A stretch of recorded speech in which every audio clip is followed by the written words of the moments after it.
Hello, good afternoon. Live po tayo ngayon.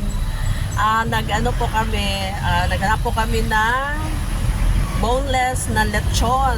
Pero kanina pa kami nagbiyahe at wala pa rin kaming matagpuan na binibenta ngayon na boneless lechon. Ay, ang hirap pala talaga. Kailangan mo talagang mag-order ahead of time. Pagkatapos, kailangan na magbayad ka na rin para sigurado, no? Kaya ayan po. Kaya ang hirap pala talaga pagka on the spot kang maghahanap ng boneless na lechon, pork lechon. Mayroon nga kaming natagpuan, kaya lang, yung buong lechon talaga, yung buong pork lechon.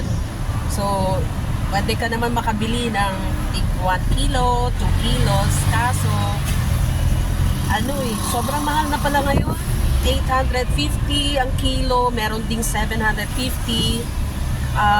Maganda kung maka-timing ka, no, na bagong-bagong luto talaga. Kanina meron kami nadaanan, merong bagong luto talaga. Umuusok pa nga eh. Kaso, hinahanap nga talaga namin at hindi pa kami, nawala ng pag-asa. Naghahanap pa kami ng yung boneless na pork lechon.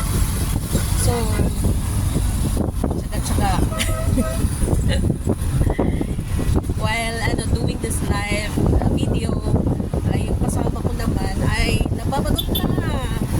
Kasi, ewan ko, makahanap pa kami, makakita kami ngayon ng pork lechon, yung boneless. Hoping. So, nandito po tayo sa Azon's Boneless Lechon. Sana meron, hopefully. Pwede ta mag-cut, ma'am, para mapiksi mong gusto ng timbang. Oo, kanang kuan lang, katulang 3 kilos tayo, ma'am. Exact 3 kilos. Sige. 3,000. And so, swerte naman at meron pa pala sila. Thank you, Lord. So, dito po, you can find the Azon's for lechon here in Bangkal, no? So, nalapit lang siya sa Save More market. Ayan, no? So, ito po, the place is so cozy, very spacious. Yan. And so, we bought boneless lechon at 2,800 for the 3 kilos. Ayan, so this is the boneless lechon at Azon's. Wow, thank you. So this is about 3 kilos? Yes. Okay, thank you. Change. Yeah, so we are lucky today.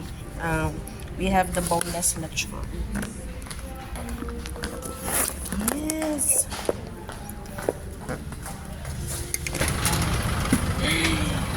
There we go again. The 3 kilos daw na lechon. Kilos? Kaya. Okay, so thank you. Wapa man po doon. Oh, nice. Ayan boneless lechon Azon.